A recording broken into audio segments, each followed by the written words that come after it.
back to Boys Bible Study. No weapon forged against us shall prosper. We're back. We're your favorite boys. I'm Ash. I'm here with Scott and Julian. And we would like to, of course, caution you that one of the most disturbing and dark times of the year is coming up soon. And we have a strong word of warning for you, our gentle listeners. Do not take part in any Halloween-related festivities. We'll know. You know, it might seem like fun and games, but I assure you demons are not fun and games. Even if your church is just celebrating harvest, same shit. Don't do it. Yeah, any words of wisdom or encouragement for those who might be tempted to embark on Halloween festivities this year? Convert to Judaism, because then you just have Purim in like April, and it's the same thing. Are there Jewish horror movies, though? That's a good question. Yeah, there is. The Golem. That's like the original one. Oh, there you go. From like the 20s. Is that a film? Yeah. Oh, I didn't realize there was actually a film adaptation of The Golem. Available on Netflix, I believe. Well, Frankenstein. Frankenstein. Frankenstein is a Jewish horror movie. It's based on... his name is Frankenstein, and it's based on The Golem. But The Golem, 1915. Right. Inspired by the Jewish folktale. So don't celebrate Halloween. Make sure you're part of a religion that has alternatives to Halloween ready to go in the form of horror movies. Yes. Now, we happen to have just the thing you need, just the antidote you will need, I could say, based on the film we watched today. We, during the month of October, are, for the most part, spotlighting Christian horror films. And you might not think, if you're new to our show, that this is something that's actually out there in, a measurable quantity, because, you just don't really hear those two genre names go hand in hand. But there's actually quite a wealth of these between what we showed in our October live streams, both our free one on Everything is Terrible's Twitch channel and also our patrons only stream. We actually spotlighted a couple in this genre. We've reviewed one before, and we have one for you today. And we'll do it again, and you can't stop us. Let's just list what are some of the Christian horror films that we've spotlighted so far. Well, there's Prey 2.5, Paranormal by the makers of Prey, Evil Behind You. You could argue that Assassin 33 AD is a little bit of a horror. It's really a sci-fi time travel, though. And The Saber is kind of a psychological thriller. Well, there are many Christian films that deal with heavy psychological themes that you could find sort of scary or disturbing, even if it's not explicitly a horror film. But I love the example the demon in the Trump prophecy. Right. Yeah. That was really scary. Yeah, there's CGI demons in that film. But I think, Prey 2.5 that Scott was saying, by Cross Shadow Productions. That's a production company that seems to be involved in just straight up adapting the premise of the slasher film, although you don't see any blood or, direct killing. They're the ones who are most faithful to the stereotypical horror film and adapting it into an alternative for Christian entertainment. Back at the beginning of this year, we actually reviewed Prey with our friend Joey Gallimore as guest. So go back into our archives and listen to that one if you're curious. But today we have another Christian horror film, or at least a thriller with horror themes, called The Hangman's Curse. What's some background we could say about Hangman's Curse before we go into it? Well, first off, the most notable thing to me is that this is adapted from a book by Frank Peretti. And he is a big-time best-selling Christian author of spiritual warfare and basically horror thriller books that I was pretty into in middle school, honestly.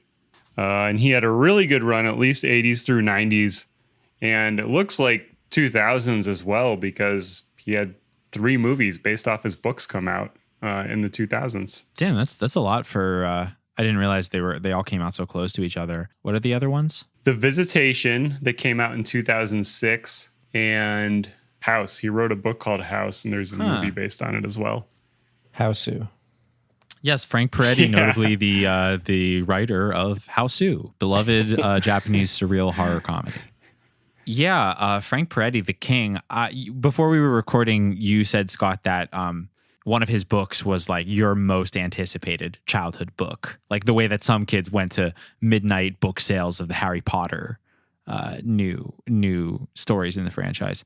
You were a Peretti head. Yes, I definitely got this book the week it came out. So initially, he had this book called This Present Darkness that is like a huge, like all-time favorite of Christians who are into sci-fi spiritual fiction. And then he did Piercing the Darkness to follow that up, which is also pretty successful. But then in 1995, this is the one I was really excited for. The Book of the Oath came out, and it delivered. It was really good. I even wrote a short story in 8th grade that I was pretty much ripping off a main portion of the book to write it. And it's the first time I did that. That's how excited I was about it. And I guess I didn't really read more of his stuff after that because I read like his first 4 books. I was not familiar with Hangman's Curse, the book that was turned into a movie that we watched today. Did you maybe like age out of his books at some point? Well, maybe the two of you have had a similar situation. I felt like middle school when I was most doing my own pursuing of other books and like knowing where to get them, because I didn't have to read that much for school. And then high school, they like kind of took it up a notch because of whatever English classes I was taking. So then I guess I didn't have as much time for that. Yeah, they try to brainwash you with secular trash such as The Great Gatsby, when you could be reading true works of fiction such as The Hangman's Curse by one Frankie Peretti. Honestly, I kind of wish they would Fahrenheit 451 some of these guys. You know what I'm saying? But Frank Peretti, who actually ends up making a cameo in this film in a very... it's more than a cameo. It really is. It's like a whole part. He's like a main character. Yeah, he is. Yeah, cameo. He practically ruins it. Yeah, seriously. Yeah, he. We'll get into the plot in a sec, but he basically plays this like very helpful like scientist figure. He talks in a terribly annoying voice the whole time. I don't know why, but I know where. Wood. Any kind of wood exposed to the weather, to the elements, to insects. We need to narrow our search, not expand it. It's just one item at a time. Oh, forgot. And he's clearly having a lot of fun. There's a scene where he just plays the banjo for no reason. Felt like he just kind of wanted to show off. I don't know. Another very notable aspect of this film is the actress who plays the main teen protagonist of the film. We got Leighton Meester. I know her most as Blair Waldorf in the popular show Gossip Girl. Yep. Great show. Good show. I mean, that show is great. I think I only watched like the first 2 seasons, but it's like very riveting. And that started in 2007, and this movie is 2003. So this is pre-Gossip Girl. Wow. Blair Waldorf. They really nabbed her before she was a super recognizable face. And with that said, let's talk a little bit about The Hangman's Curse. We're going to do our very best to give you a summary of the plot here so you can follow along with us. I've got to say that one of the main features of this movie was that it was just like a total compound of like maybe 5 genres of film that they tried to squeeze together. It was a bit bewildering at times. But I think with us, your trusted guides through the valley of the shadow of death, we will let you know what we found. So who wants to start us off talking about The Hangman's Curse? Well, let's see. It started pretty scary. They were definitely going for some serious vibes for the beginning. Some dark vibes. Yeah. It's kind of like just showing you scenes, didn't really show you any people. They showed a shadow and had some ominous music, and then had a shadow of someone being hung. Very scary. Like, it's very scary. Abel Frye. That's our introduction. Absolutely. No, first of all, this is not your average Christian movie. I mean, they're showing some very like dark and violent scenes. So yeah, who is the Hangman? We get introduced to him pretty early on. So the Hangman is Abel Frye, who was a student at the school, which will play the central setting to the plot. And Abel Frye was a kid who was bullied, I guess.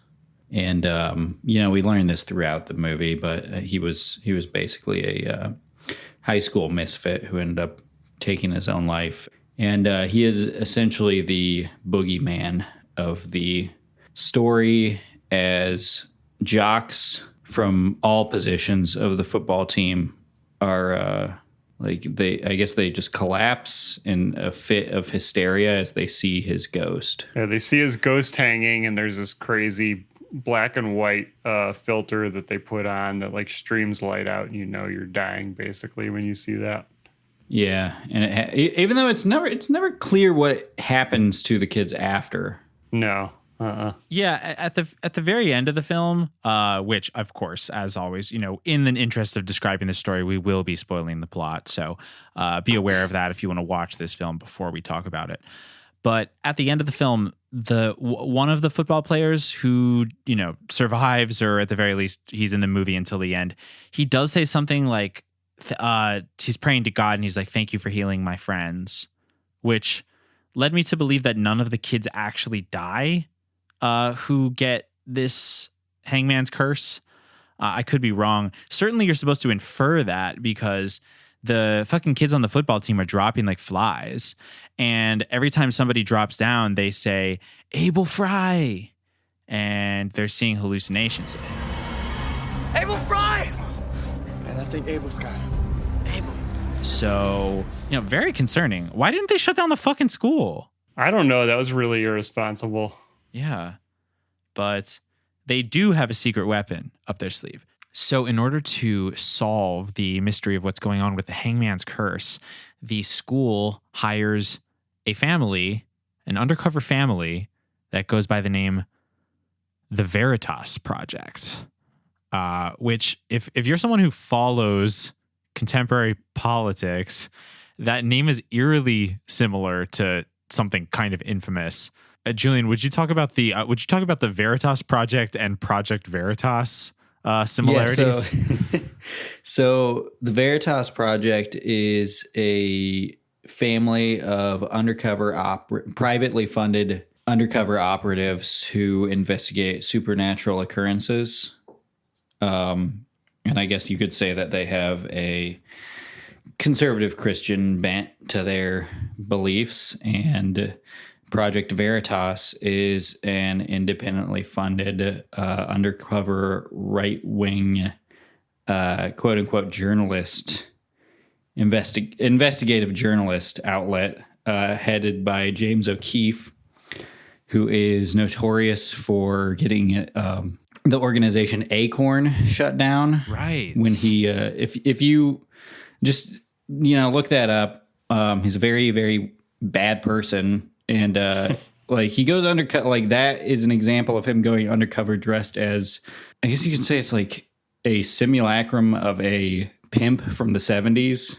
And he was setting up somebody who was like supposed to help him and a person he was with find affordable housing. And they like coax the guy into saying like, yes, you could run a prostitution operation out of your affordable housing. And that undercover video caused like all sorts of uproar amongst right-wing politicians who got Acorn shut down. And I guess I don't want to get too far into it because you never know who's listening. From what I know of James O'Keefe, and also based on what you were saying, his whole thing is to try to set up these elaborate like video gotchas that will then be spun into like right-wing talking points. Like, yeah, wait, is he the one who did the Planned Parenthood shit? I do know that Jacob Wool owes a lot to James O'Keefe, and I think the reason that Jacob Wool and like his oddly like 30 years older than him best friend are coming out with these like fake accusers of liberal politicians, like the Elizabeth Warren one, I think is the most famous one, or like the Dr. Fauci one that he got into a lot of trouble for, where like they had a person who his ex-girlfriend like wouldn't agree to, I think, came out and said that they were trying to get her to say that Dr. Fauci had sexually assaulted her. They're always trying to do that. Jesus. Yeah. He owes a lot to James Keefe. And I think whoever was funding James Keefe switched over to Jacob Wool because James O'Keefe fell out of favor big time with a lot of like the conservative media when he tried to take down the Washington Post while they were releasing all these accusations against Roy Moore. Right. They had their own fake accuser who they were going to try to set the Washington Post up to like release a fake accuser's account of being assaulted. Oh my God. But the Washington Post did like a whole, like basically knew it was fake and kind of went along with it so they could release this whole like 5,000 word story about how they knew that it was fake and this is how they vet sources and how they can tell when a source is real and when it's fake. And it was like they were able to find out that James O'Keefe was behind the whole thing because the person that they were using eventually said that he was setting them up for it. And after that, he even got like Ben Shapiro and people to denounce him. Wow. And then I think not too long after that, like all of the conservative like gotcha stuff switched over to Jacob Wool, who's now under investigation for like 4 felonies. Yeah, and Jacob Wool did a really shitty job at it, but he owes a lot definitely to James O'Keefe. Yes, I fact checked. James O'Keefe actually did do the Planned Parenthood recordings in 2008, and then he moved on to Acorn in 2009, where he was actually like quite successful at getting Acorn shut down. But this is just to say that it's very confusing that in Hangman's Curse, which I will say did come before Project Veritas, their organization in the movie is called the Veritas Project. Or is it the other way around? Jesus Christ, this is so confusing. It's the Veritas Project. Yes, the Veritas Project is the one in the movie, The Hangman's Curse. But in this movie, although they are a Christian undercover group, as Julian was saying, they're much more wholesome because it is a mother, father, and twin sister and brother shadow organization that does things such as solve mysteries. That's the thing is the one thing that I wanted them to explain in this movie was how this organization came to be. Yes. And they never explain anything about it. Yes. Let's talk about just like how strange this group is because like, obviously we're saying this knowing, this is supposed to be like a fun, thriller that like appeals to kids and teens and stuff. Like I get, obviously we're suspending our disbelief, but even in that, it's just like such a hilarious premise because the kids, the girl who we already said is played by Leighton Meester, their names are Elisha and Elijah, and Elisha Springfield and Elijah Springfield, and they're twins, and they're like minors. They're like they're under 18. They're like 16 years old, and the whole family lives in an RV, and they ostensibly like travel around the country, like doing very dangerous missions. We're introduced to them through a drug bust. Yeah, what the fuck? They're like, they did like a fake heroin bust or whatever. Like they didn't say what the substance was supposed to be, but it like could have been heroin or cocaine. It was like a white powder, and like the kids were fucking dressed up as like goths. And they were like, after they got the kid, they like, one of you said, like, the fact that they had so many guys to arrest like one teen drug dealer, it was just like so comical. Yeah, and they all took off their masks and they're like, all right, let's go home and make dinner. It's like, wait, you're all of one family? What the fuck? I get like the two middle-aged adults. What happens between consenting adults in their own RV is, between them. If they want to do undercover sting operations, that's fine. But like to drag 2 minors into it is very upsetting and really makes me concerned for the children's development as human beings because they are like traveling the country assuming the identities of different people. I don't even understand how like at what age did they were they train? Are they like Hannah, the one like the 8-year-old super birth. Spy? Yeah, just trained from birth. I think Project Veritas should investigate the Veritas Project. I think there's some undercover shit that needs to be exhumed here. It was confusing too that their names were Elijah and Alicia because those are names in the Bible. Oh, but, yeah, what was that about? Alicia's like the understudy of Elijah in the Bible. That's not the word, but basically, like Alicia's going to be the next prophet after Elijah. Yeah, so the protege. That's like a confusing. Yeah, the protege. That's like a confusing comparison, though. But I don't know why else you would come up with those 2 names and spell them that way for the characters otherwise. but they're same age brother and sister. Right. And yeah, I mean, just speaking of them getting training, there's a couple gags in the film where Elijah, the brother, basically says that he got all these like FBI training courses when Alicia was like, well, I got my driver's license instead. And, you know, blah, blah, blah. But it's like, yeah, we're supposed to sort of imagine that they're these like precocious, like super spies who know all this like advanced weapons and stealth training, and they can like fight and they can investigate, and they're like able and willing to go into really dangerous situations. And it's just very funny. I don't know if I'm getting too far ahead of us, but I don't really know if the situation at the school really required like two teenagers to go undercover. No, super spies. Yeah, let alone like an entire secret organization of family spies. You know, this is Spy Kids era. Like Spy Kids 1 through 3 came out between 2001 and 2003. Oh right. That's when was the book written? The Spy Kids book? No, the book was written in 2001. It was pretty close around the same time, I'm pretty sure. I think he wrote this with a movie in mind, and I think he knew he was going to be in it. Yeah. Oh, that's actually probably he definitely very true. knew he was going to be in it. Yeah, that's probably very Yeah, I'm not entirely sure also like what the mom and dad really did that required them to be undercover. I don't really know what anybody really did in this movie. Right. I mean, we'll get to it, but they didn't do much to prevent anything. Well, the dad stopped the bullies, and then he stood up to the bully gym teacher. Yeah, that's true. Right. A weak body, the result of a weak mind. Since when was bullying a part of the curriculum here? Since when did toilet cleaning become a prerequisite for ethics? We're only as strong as our weakest link. Would you agree, Coach? Yeah. I don't know if that's what the school was hiring him to do exactly, but that was the thing he did. But also, yeah, not very good undercover. They were getting very involved in everything. Yeah. Yeah, I was just going to say that they're terrible at going undercover. And to be clear, a huge plot point of the movie hinges on the fact that the two teens and the father are sent undercover to work at and or attend the school. The father plays the janitor at the school, whereas the kids are cast. Leighton Meester's cast as the popular girl, and her brother Elijah is cast as like a nerd.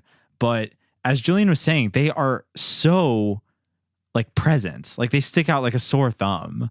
First day, Leighton Meester has one of the most pivotal points in the movie where she just decides to like own her atheist teacher with logic and reason somehow. No, you can't pray in school because then you'd be imposing your morality on me. Okay, like now I'm bugging. If it's wrong for you to impose your morality on someone else, then aren't you imposing morality on me by telling me it's wrong? Right and wrong should be left up to the individual. You don't believe that, Teach? Of course I do, and it's Carlson, Mr. Carlson. My bad. It's my job to help you see that tolerating diverse value systems is an ethical position. Okay, so like if some crazy terrorist thinks that he's right by blowing up innocent people, can you say he's wrong? Of course. Then you don't believe that right and wrong should be left up to the individual. That's not what we're...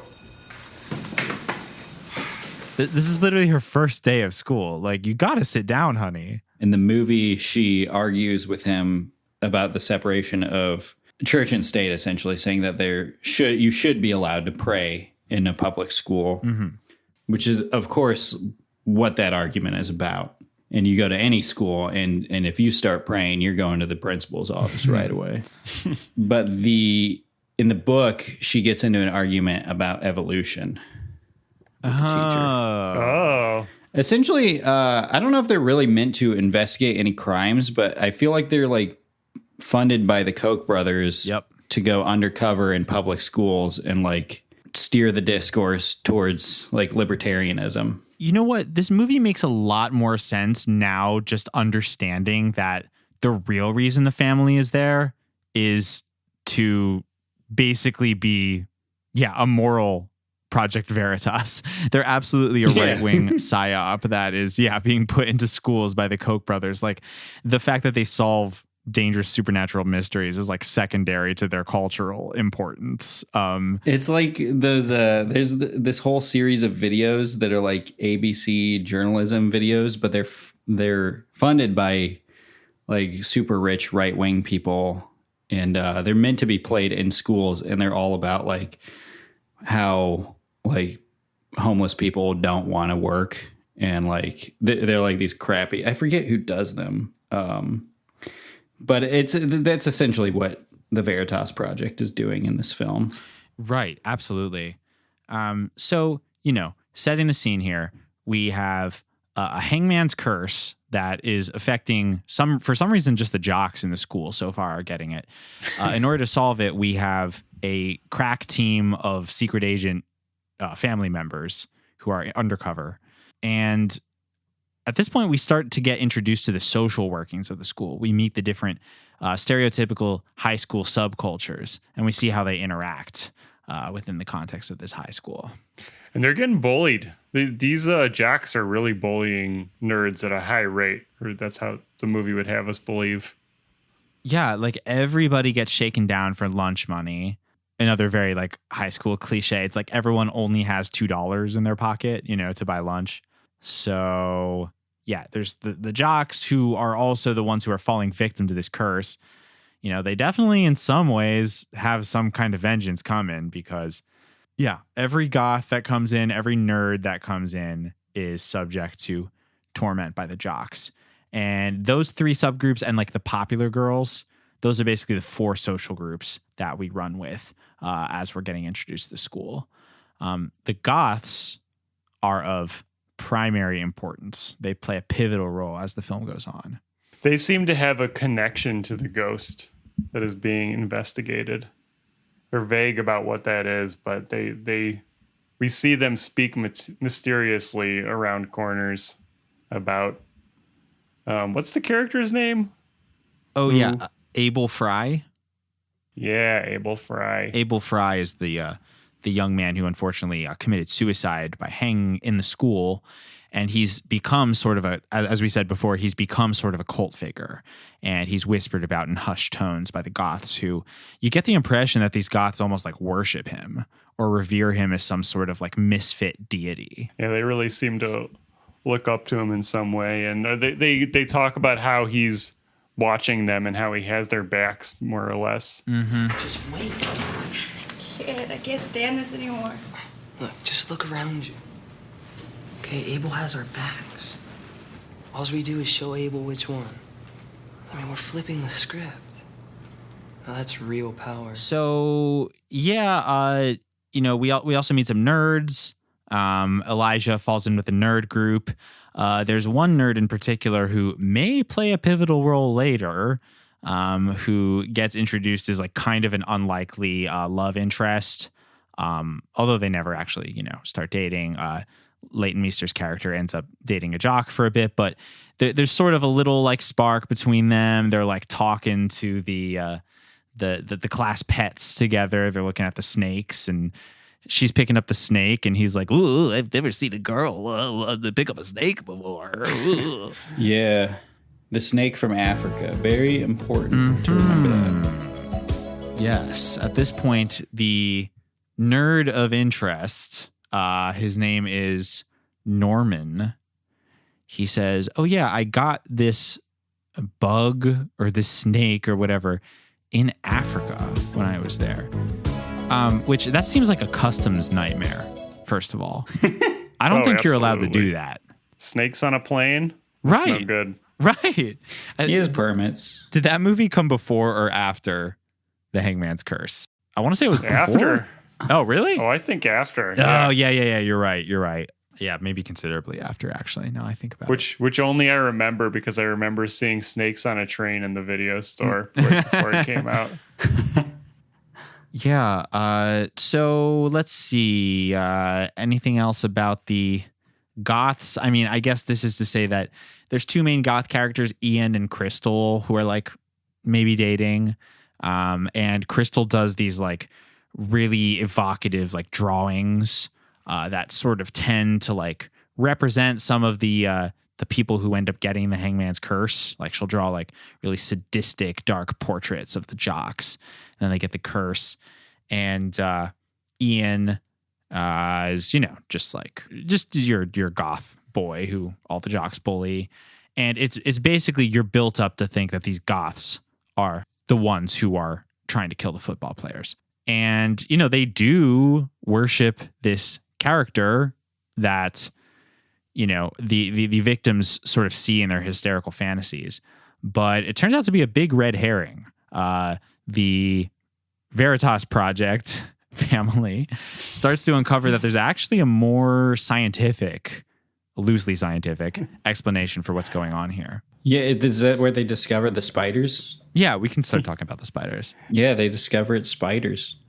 Yeah. What more do you need to know? I mean, if you didn't see that coming from a mile away. There's spiders. No ghost. There's no ghost, you fool. There's a bunch of spiders in the school. So this is, I've got to say, one of the most insane parts of the film. And like, there's not really a ton we can unpack about it because it has nothing to do with any sort of Christian or spiritual element of the film. But this film just turns into a total just like spider horror film. Like there's intense sequences of just like nests of spiders and like spiders crawling on people. The entire like second and third act of the movie is all about fucking poisonous spiders. Yeah, thanks to the discovery by the author of the book. Right. Of course. It kind of reminded me in Signs how M. Night Shyamalan's character is the one who says like they're allergic to water. Right. And I always thought it was funny when it's like the person who wrote the thing is like playing the character who's like, oh, here's what's actually going on. And it's like, well, yeah, you wrote the movie. Yeah, I'm going to have to write myself in to move the plot along myself. Yeah, no, seriously, that's such a like writer insert trope, and it happens in this film too. Frank Peretti, the author, and that this screenplay was adapted from. He plays Dr. Algernon Wheeling, who is called in to try to identify the spider species from some pheromones they discovered and identify some things that they think are drugs but are actually sugar. And like I'm just gonna go ahead and like save you an hour of watching by just saying that what they basically discover is that the reason these jocks are getting attacked and they're succumbing to this hysteria that also knocks them out and sends them to the hospital is there's this convoluted scheme where they're dousing their victims in spider pheromones, and then they're planting in their lockers a spider that is contained within a plastic straw, and the straw is plugged up on either end with a cube of sugar. So the spider basically gradually smells the pheromones and like claws its way out of the sugar and attacks its victim. So, very sophisticated, but this ends up starting a bit of spider hysteria throughout the high school. Very simple. You just plug one end of the straw with a piece of sugar, put in the spider, plug the other end of the straw with a piece of sugar. The spider smells the pheromone on the victim, so he eats his way through the sugar. He crawls out of the straw. He crawls on the victim looking for that female. And when he doesn't find a female, he gets very, very upset and he bites you. This is I don't know what to say, They don't do anything here. Where is the Veritas Project? Yes. Where is any semblance of leadership in this school? They pretend like nothing is going wrong in the school the entire time. It's literally overrun with spiders. Yes. In fact, it's a nightmare on a number of levels. Yeah. Yeah. I wish there was some sort of parallel to what's going on in the world today that you could draw to this. But at one point, a person in a position of authority says, what do you expect me to do to fight a problem that I can't see? Although in this movie, you literally can see the spiders everywhere. Honestly, it was very prescient. Like the coronavirus parallels were like really eerie, actually. Yeah, there gets to be a point where like there's an epidemic or whatever. There's an infestation of spiders through the school, like giant poisonous spiders. And instead of like canceling the school or like taking any preventative measures, what they do is they set up like security theater and they like physically inspect every child for spiders as they're like entering the school. It's so funny when they pull one of the people out of the line because you think that it's like a terrorist watch list or something. Yes. They just drag him over to the side, rip his clothes off of him, and then shove a mask onto his face as they're starting to just blast this fumigator at him. It's ridiculous. Yeah, and they strip this nerd down to his like briefs, and there's a giant spider just like on his nipple, and he's like screaming, and they're just spraying smoke at him instead of like, you know, like just picking the spider off his body and like throwing it. Just put like a match to it or something. Right. Also, their way of looking for the spider as the students one by one come out of the school is just by having the school dog, I guess, who's part of the Veritas Project, sniff down each one of them. And then if they have a spider on him, he barks. So funny. You know, actually, you guys saying this reminded me that, you know, since this movie came out in 2003, I mean, that is not that long after September 11th. Like, I think that security theater and like security checks are like embedded on the American psyche at this time. Yeah. And this is also, what's his name? Frank Peretti is Canadian. So he did have the outsider perspective for all this. And, I did not know that. This is back when like you could make something about something that happened 2 years earlier and it would still be prescient. Right. As opposed to like now where if you don't make it 5 minutes after, if you don't tweet about it like as it's happening, then you might as well just like be talking about the Stone Age. It's so true. But yeah, I would say then like, so two things I learned just from discussing this film with you guys. One, that the Veritas Project are right-wing plants by the Koch brothers to instill social unrest in high schools across America. And two, Frank Peretti is a master of American satire. His Canadian perspective allows him to not only reflect on the response to the terrorist attack that happened 2 years prior to the release of this movie, but also to fast forward 17 years and anticipate the coronavirus pandemic response in 2020. Like, Frank Peretti's a fucking He's like the genius. Christian Paul Verhoeven. Yes.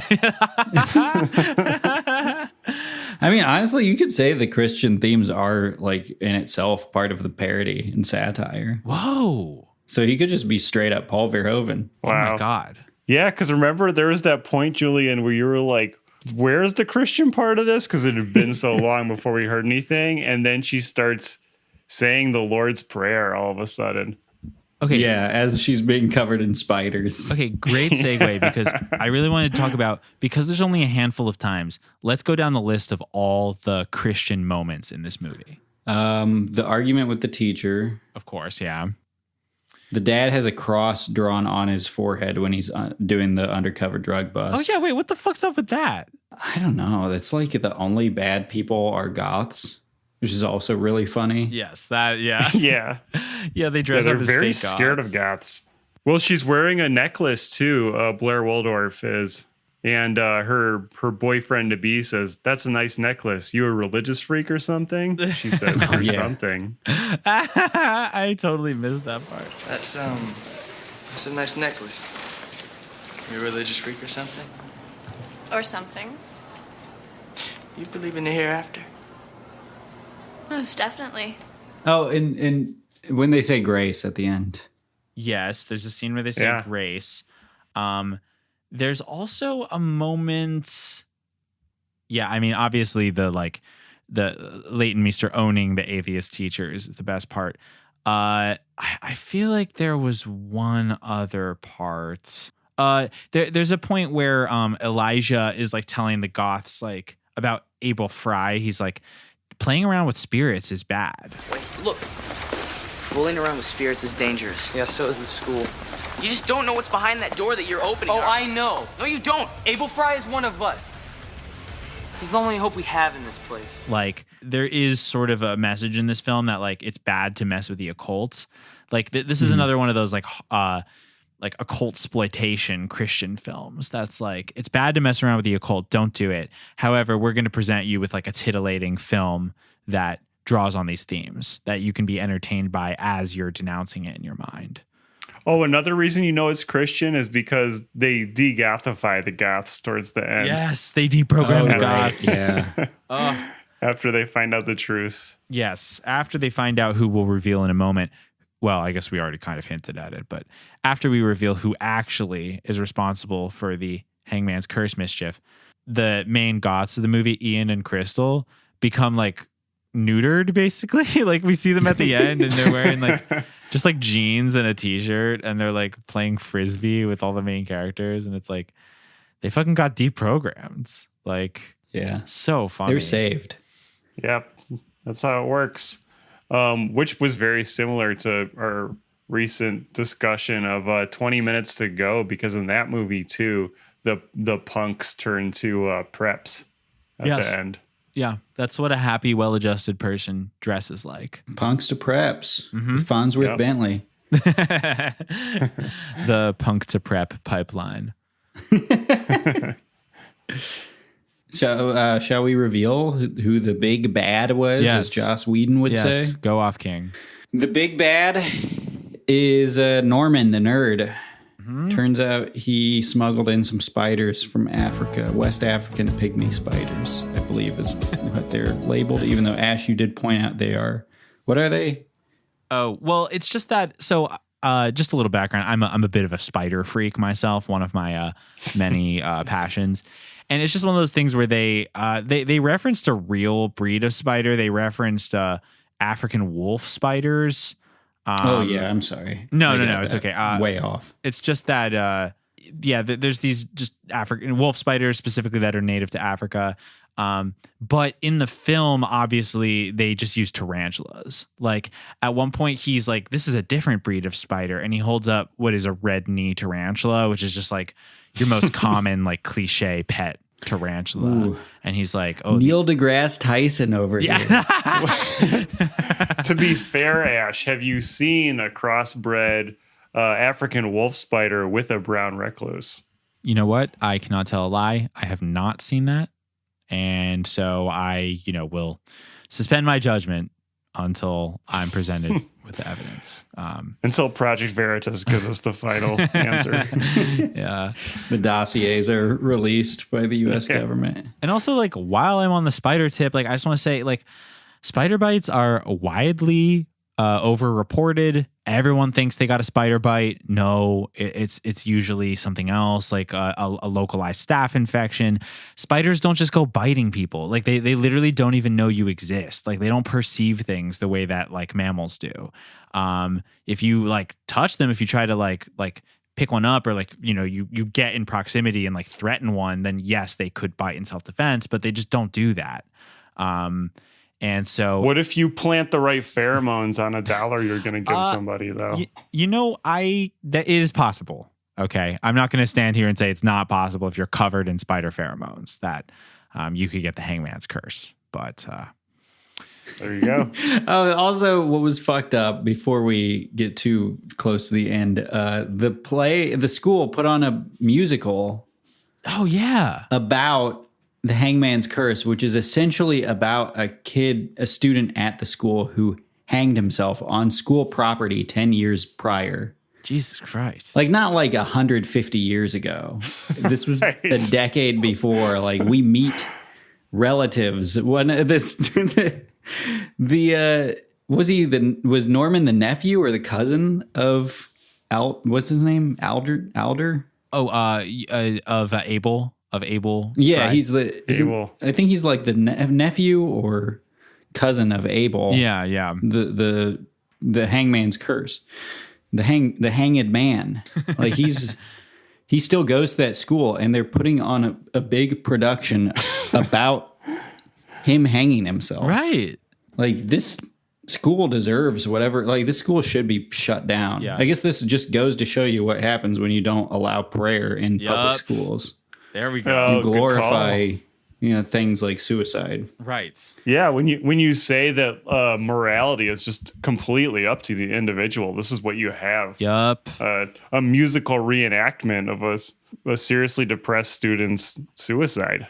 Yeah. Also, another notch on the, satire category is that the school, the underfunded public school, in order to solve this crisis, like immediately goes to contract with a private right-wing organization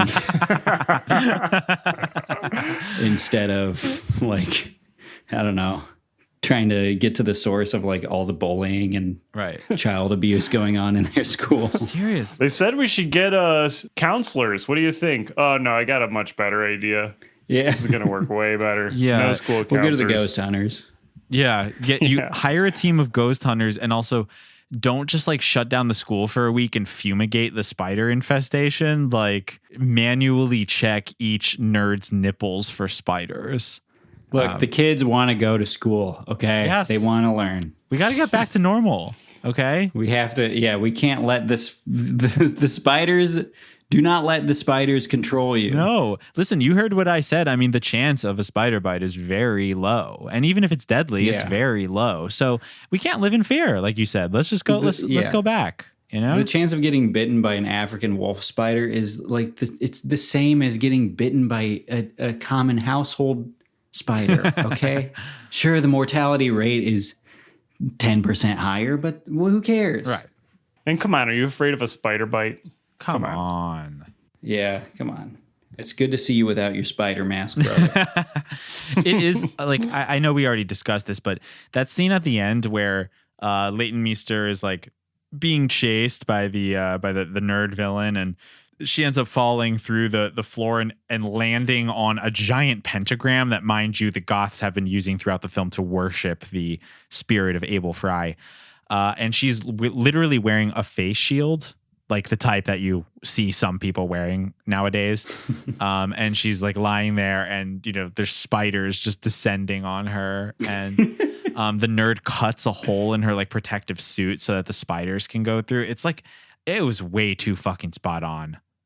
That's liberty. Yep. That is liberty, when you go up to somebody and remove whatever they're using to protect their health. Yep. Now that you mentioned the Goths and doing their rituals around the pentagram too, that was kind of like, they kind of just told us about that in passing almost. Yeah. For like how scary it was compared to other things. It was a, what's that called? MacGuffin, or a red herring. Yes. Absolutely. To throw us off. Even though it was crucial to his plan, Norman's plan, because he was, I think, the cult leader, wasn't he? Oh, right. Yeah. He was saying that was used so that when they got bit by the spiders, they would hallucinate and see his dead relative. It was like a giant psyop, which is also in the news now too. Right.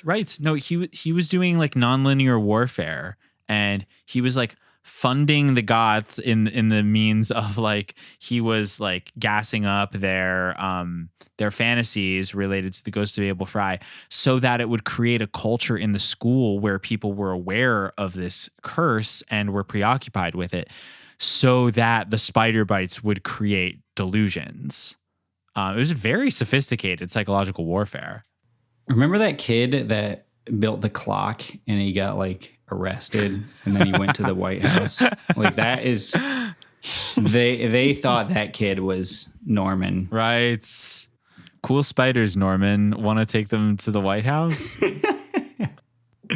And then Norman kills himself by putting a big spider right over his heart. No, he didn't kill himself, remember? Crucial to the plot, but blink and you'll miss it. At the very end, they say in passing, Norman got the help that he needed. Okay. Yeah, the help from the spider to go to heaven. The help from the spider to go to heaven. The great beyond. I think he went to jail, and that was their way of saying he got the help. The great spider web in the sky. Yeah. Well, honestly, Scott, because like, there's that scene, when Alicia, aka Leighton Meester, aka Blair Waldorf, gets the spider bite, and she's going into the black and white spider zone. We see her drifting off through special effects, and she's saying the Lord's Prayer in her head, and it's like interspersed with her brother trying to wake her up. And there's all these like shadows of spiders. It really did look like she was going to spider heaven. Like she was going to get to heaven, and the spiders were like, "Congratulations, my daughter, you've done well." Like, and she looks at herself in the mirror, and she is a spider. If only. Yeah. Any other before we get into like final themes or thoughts, like any other funny thing? Because this movie was jam packed, full of silly shit. The school had a forbidden wing, which I thought was very romantic. It was very Riverdale in that way to me. Yes, that's a good call. Yeah. It's like, oh, don't go into the forbidden wing. Like, we don't want to go there. So, where exactly did Abel Frye stretch his neck? In the forbidden wing. We really don't want to go there. Why not? We'll show you. We're not going in. You know, because they just like completely just shut off the wing of the building where Abel hung himself, and they tried to remodel it, but they ran out of money, which actually goes to what you were saying, Julian, about this being a satire about an underfunded public high school, because they straight up had a dangerous, like murderous, like wing of the school that was left up as a death trap because like they ran out of money. Yeah. God, this movie was really brilliant. Like I had no idea. I know it sneaks up on you. Yes, it does. It was a bit of a slog to get through, not gonna lie. The parts that are golden, baby. Yeah. They just needed to cut a little more. It was an hour and 45 minutes long, just in case you, the listener, want to check this out. Mm-hmm. It's too long. It should be about a half hour shorter. Yeah. If it was an hour, I think it would be like perfect. It would be like the most brilliant. What I want to see is a Veritas Project series like the X-Files. And if this was an episode of that, it would be on like AV Club, 10 times Veritas Project predicted the future. Yep. So true. It's number one. No, I agree. This probably would have worked a lot better as a pilot. Yeah, there was just entire fucking scenes like she brings her pseudo boyfriend over to her family's trailer and they like talk about that. And it's like, that just did not need to happen in the movie. And that's just like dragged out so long. Like, you know, they're going to like connect, but we don't need to see like 10 minutes of them like walking and laughing to nice music in the nature. Especially when they're a family of secret agents investigating like a poisonous spider infestation. Like that alone is at least an hour of material. Like just getting to that point. Yeah. So yeah, they really could have done with like many of the movies we watch. Basically anything we watch that's over an hour 10. They should have cut like at least 15 minutes from it. I think my favorite part that we didn't really get to was like they went back to the notion that it is just like a family business at the very end of the movie when the dad gets a page with his next assignment. Yeah. And the mom is like, oh no, we're taking the week off. And it's like, you're in the business of investigating like child abductions and mysterious ailments at schools and hangings and juvenile drug busts. And you're just going to take a week off. Like clearly somebody is in immediate distress. Yeah. If they're paging you right now, can you in good conscience take a week off? Right. Yeah. When you sign up for that life, I mean, you have to take what comes. Like, who knows? In fucking, there's maybe some school in Alaska where there's like a scorpion infestation for some reason. And you're going to have to like fucking camp up there. They didn't really do anything. I know I touched on this earlier, but like they didn't stop anything. It got to the point of being like a full blown panic. Yeah, I think the school would have noticed the spiders whether they were there or not. Yeah, I mean the real hero was the scientist who came up with the cure for the spider poison. Oh yeah. At the end, he was like, "Oh yeah, I made the antidote. It's fine." Flying in out of nowhere to give the antidote. Nobody questions anything. There's like doctors and EMTs around. Yeah, and like Norman, the villain. I mean, he revealed himself. You know. He was like, well, like, you've been lucky so far. Like, they didn't really, like, sleuth and discover him. Like, yeah, he could have just not said anything, and I think he would have gotten away with it. Yeah, they could have fumigated the school for spiders, And, all the kids were apparently all right anyway. So, they should have instantly fumigated the school for spiders when they discovered there was a massive infestation to the point where spiders are like crawling up the walls. Like giant spiders, mind you. The gym teacher like leans back in his chair and there's 8 spiders crawl on his face. Oh. Yeah. Snuck up on him. Yep. Let's say final thoughts, main themes of the film. I just wanted to say, although we did say some of this during our discussion, I think this film is interesting because it absolutely references like the security theater and like hysteria of post 9/11 culture. But I also think it's a post Columbine movie in that it's still, it was less than a decade. Maybe I can't remember when Columbine happened, like maybe 99. And there was, absolutely like a fear of goths, like in that amazing opening sequence where like all the goths are sitting at the football game, like leering at the jocks. And like one of the players goes down on the field after hallucinating Abel Frye. And that scene when it first started, it was like, woo boy, this movie's going to be a scorcher. It was very campy and fun, but like, I definitely think it was post Columbine as well. So it's interesting to place it within those points in history. Any other final takes? I mean, I don't really know what this movie was getting for outside of, the takedown of American society post 9/11. That was it. Yeah. Really just felt like goths and nerds are evil. Yes. But like jocks are kind of mean too. For most of it, it felt like it was set up to show you like the problem with getting involved in the occult on some level. But it was like, nope, just spiders. Right. Killer spiders everywhere. We never really got to like, what was the real problem was bullying. Exactly. And like misunderstanding and like othering. That never happened. No. It was at the end, all they could say about the jilted nerd was like he got the help he needed.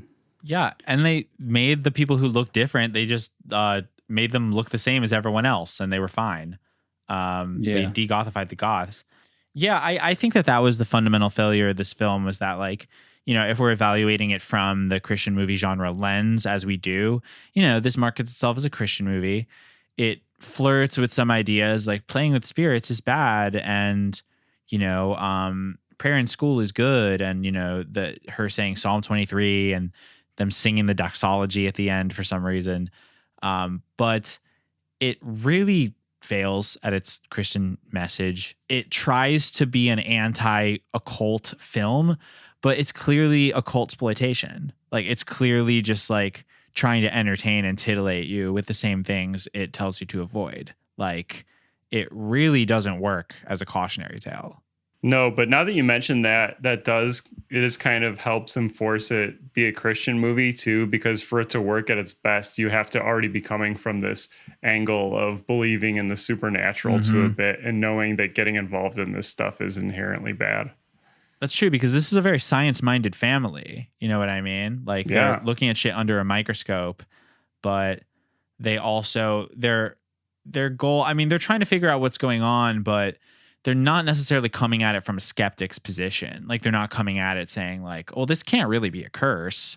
They're saying like, you shouldn't mess with evil spirits. Like something might go wrong. So, and then that's irrelevant. Exactly. It's like they all had all the parts to build one thing. Like they had all the parts to build a car. And then they just dumped a bunch of spiders on it. And we're like, look, we have a spider farm. Ugh. I'm glad everyone's apparently okay. That's all I could say. Yeah. And the Veritas Project are, who knows, maybe there's a fucking moray eel infestation in a Planned Parenthood. Yeah, James O'Keefe or Jacob Wool can investigate. The new Veritas Project will be a 23-year-old young Republican and a 52-year-old small business owner. Yeah. And all they do is they go into high schools and accuse like gay teachers of sexual assault. Remember when they were trying to take down Elizabeth Warren and all it was like she was kinky? So funny. Holy shit. And then like the reporters were like, so it was consensual? And he was like, well, yeah, but isn't that weird? Remember when and he was like laughing the whole time. Remember when they tried to take down Pete Buttigieg? I missed that one. They did the whole like fake sexual assault claim thing. But then I think that was the one where the guy like who they got to make the accusation, like the night before they were going to do it was like, I'm calling it off. And they were like, yeah, we're calling it off. And then the next day they just ran it anyway.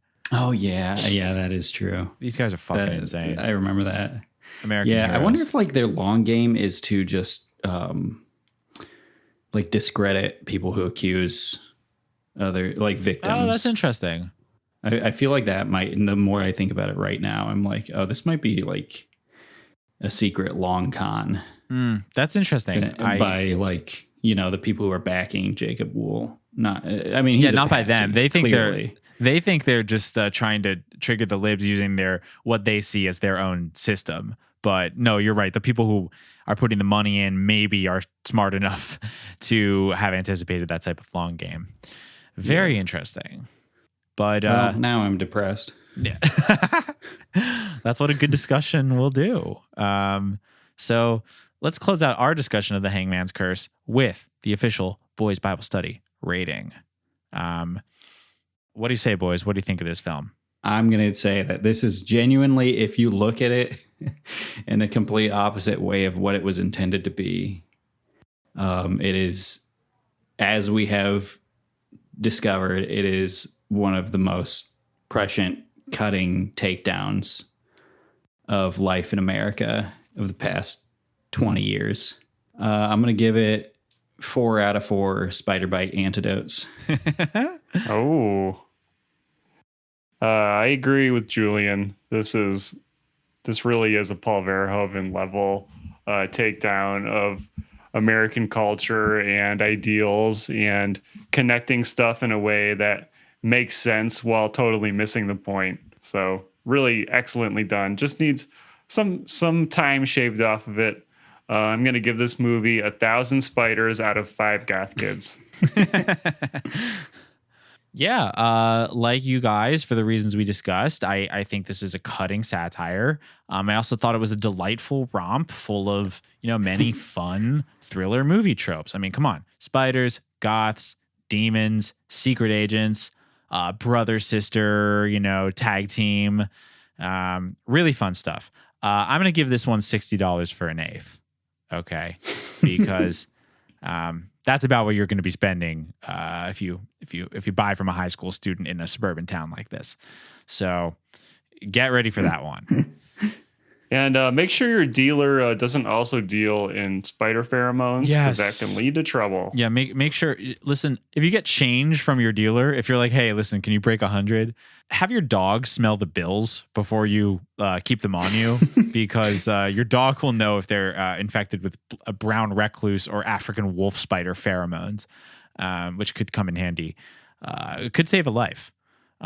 Also, just another Halloween message. First of all, you shouldn't be celebrating Halloween, but a reason that you shouldn't is because, you're going to have to examine all of your candy for wolf spider pheromones, because that's what people are doing to innocent kids.